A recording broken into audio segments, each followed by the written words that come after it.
হলো, এমন ভাবে দিচ্ছে জাহান্নাম বলতেছে আরো দাও, আরো দাও, আরো দাও, আরো দাও। রব্বুল আলামিন দুনিয়ার সব মানুষ যদি জাহান্নামে দেওয়া হয় তবু জাহান্নামের পিপাসা নিবারণ হবে না। হে আল্লাহ, দয়া করে জাহান্নামকে শান্ত হতে বলেন, দয়া করে জাহান্নামকে একটু শান্ত হতে বলেন।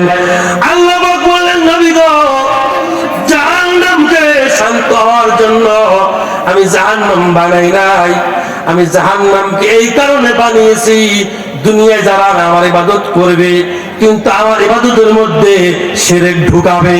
কি কথা বলেন না কেন? ইবাদত করে আবার মা বাজারে যা, ইয়া খাজা উস্তা যা, পেট ভার যা।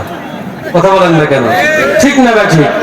নামাজও পড়ে আমার ভাইরা কোমরের মাটি পেটের মধ্যে মাখে বাচ্চা হওয়ার জন্য।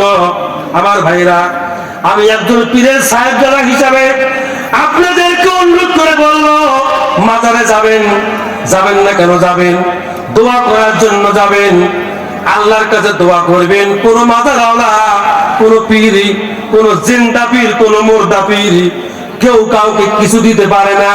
সব কিছু দেওয়ার মালিক একমাত্র। জোরে বলতে হবে কি?